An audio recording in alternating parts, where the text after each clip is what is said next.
Hi guys, it's 10 after 1 on September 7th, and I just posted some footage on group of 2 videos that I filmed last month, like basically 2 weeks ago, and I was just really undecided on whether or not I was going to post them or not, but I decided to do it, so yeah. We'll see what happens. But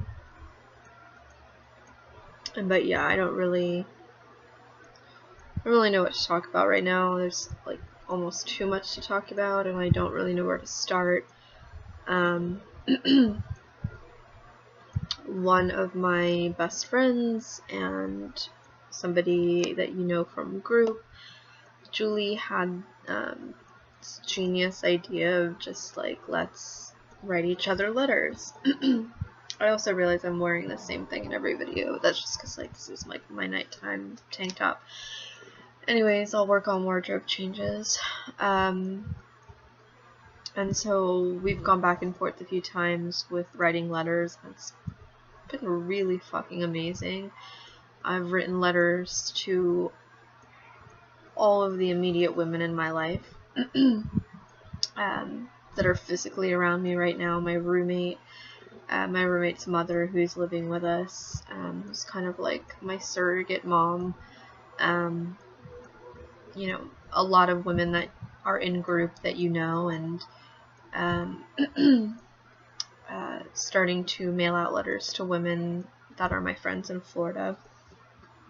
So yeah, I'm hoping it kind of takes off and you guys will write back and write each other, and it becomes an opportunity for us to have conversations that we otherwise wouldn't have, or make time for, and also hopefully talk to women that we wouldn't normally talk to. I'm hoping that some of you will just pick somebody and ask for their address and write them a letter and maybe say what you don't have the ability to say otherwise and see what happens. But anyways, it's been a really positive experience, and I forgot how cathartic it is to write a letter because we just don't do it anymore, and it just slows your mind down. It slows my mind down, because I can certainly type a lot faster than I can write, and so when I write I have to really like slow down my thinking so that I can really articulate it, and instead of typing it, I could whiz through it or whatever, so it just kind of slows your brain down a little bit, which is nice.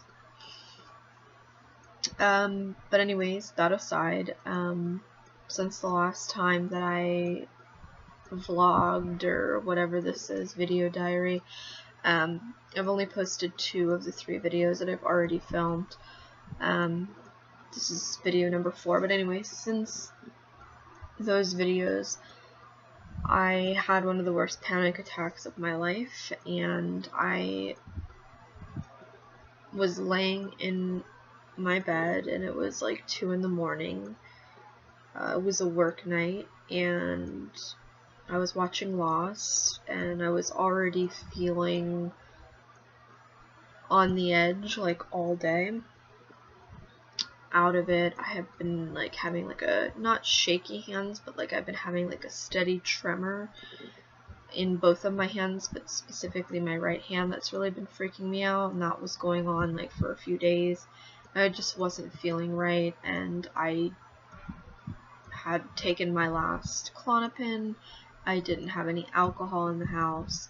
It was 2 in the morning. I didn't have any access to anything that could like help me not freak out. So I was laying in bed, I was watching TV, I was watching Lost, and all of a sudden I just had the thought of, oh my god, like what if this tremor and this like twitchiness and this, all these sensations are my liver failing me? Like what if like this is it? Like what if like I'm seriously physically ill as a result of how much I've drank over the past 3 years. And then immediately I went into panic attack mode and started to feel like I was dying.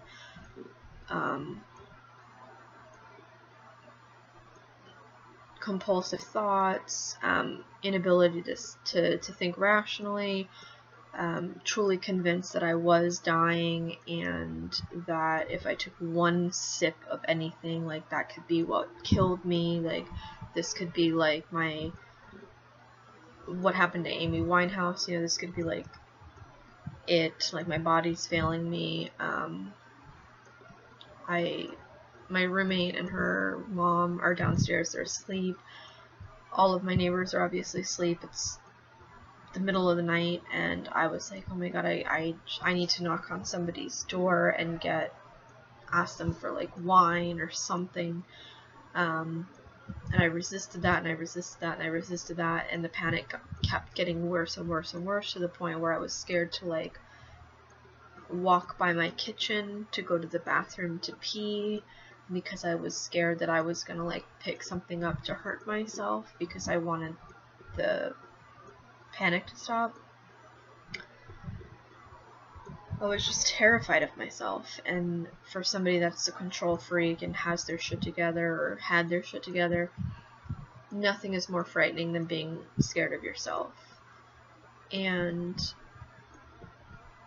so I came back upstairs, and from 2 a.m. to 9 in the morning, I would go through periods of not being able to swallow, like feeling like I was tripping on acid. My entire hands up in, like, my wrist, my hand up until here, both hands completely numb, my lips numb. And that's usually a sign of like when you hyperventilate that will happen, but I wasn't hyperventilating. I was actually like not breathing at all. I'd have to like force myself to inhale. And I was just scared that I was going to hurt myself, because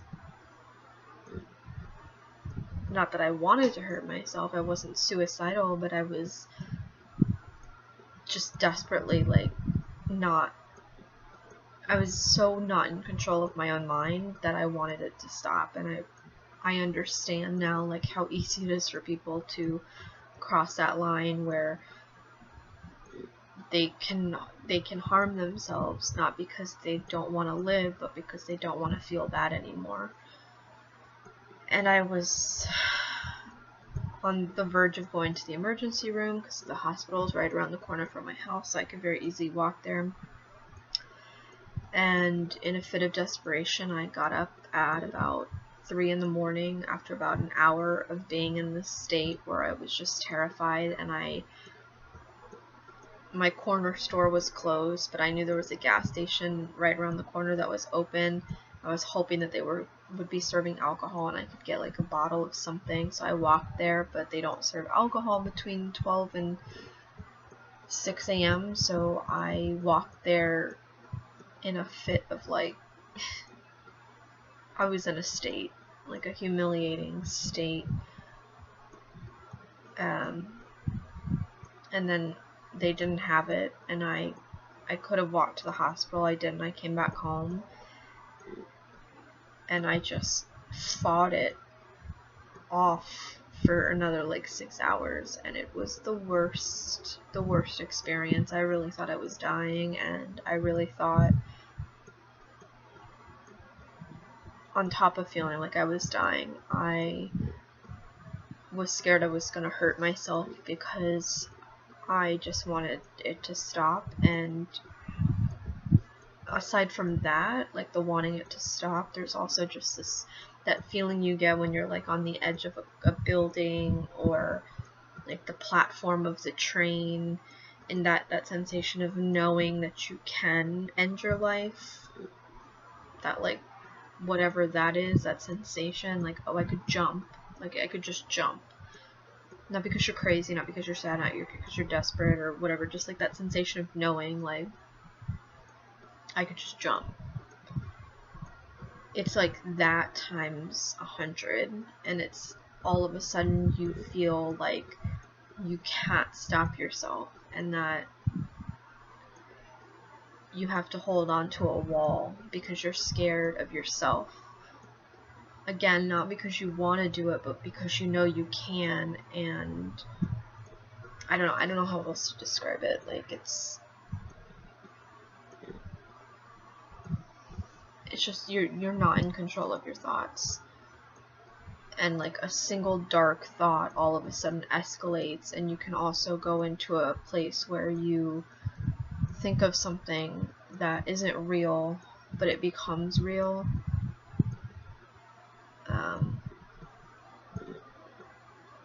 You just straight up delusion. Like, you have a bad thought, and then all of a sudden it becomes real in your mind, and then you freak out. You're like, did I do something bad, or could I do something bad? And so it's like, I don't know, I feel like I've tasted like what it might feel like to be schizophrenic, or what it might be like to be suicidal. Just really not being in control of your thoughts, and knowing that once you are not in control of your thoughts, like, you're not in control of your actions. But anyways, I literally went through 6 hours. Like, I couldn't sleep, I couldn't walk, I just kept like looking at things online, trying to watch funny things, light things, but I was just fighting it off for like almost 8 hours, and then finally it ended, and I went to sleep.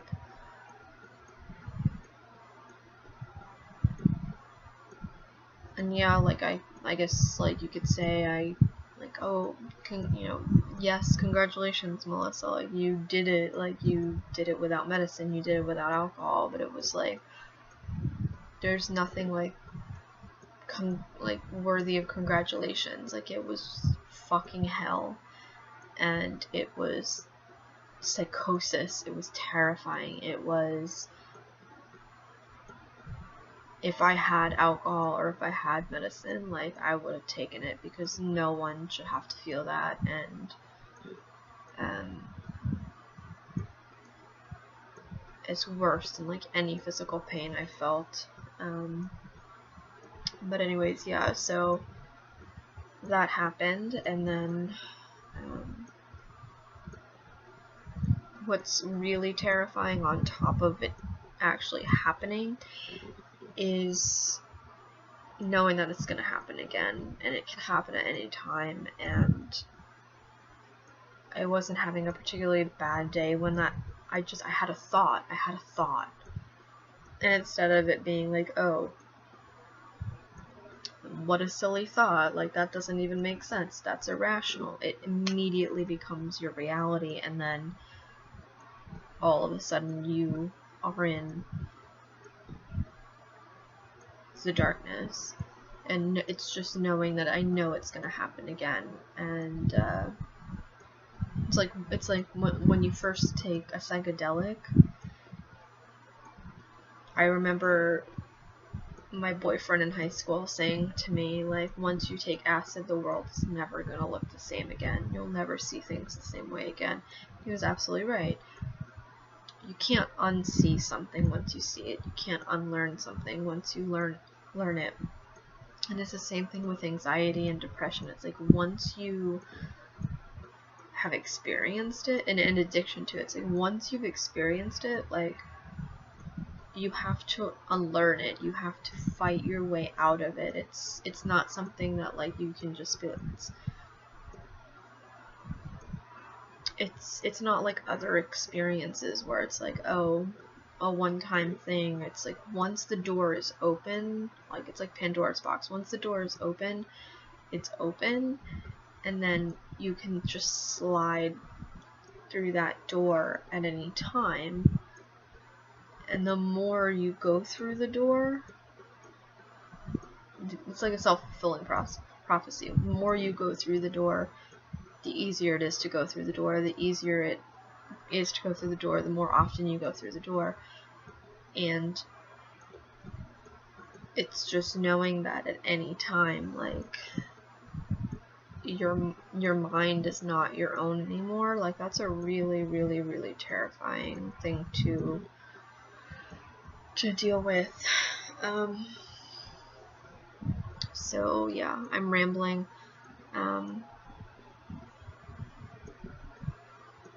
There's an Anais Nin quote, or passage, more like it. It's more like a page of her dialogue, and also a David Foster Wallace quote that I came across before I had this really bad episode, but I've been reading a lot of both of their works, and there's like two really on point, articulate descriptions of anxiety that I'll post or share.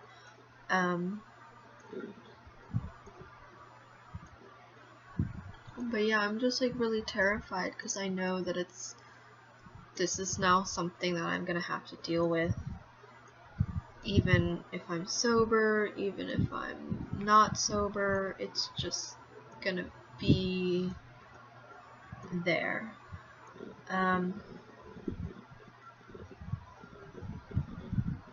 Yeah. A lot of other things I want to talk about. I'm gonna talk about them in another video though, because this is already going on 17 minutes. And I don't want to just talk about anxiety, but it's been so overwhelming lately that is where I'm at. And this last episode really scared the shit out of me, and I really thought I was gonna hurt myself. And I'm really scared that it's gonna happen again. I know it's gonna happen again. And I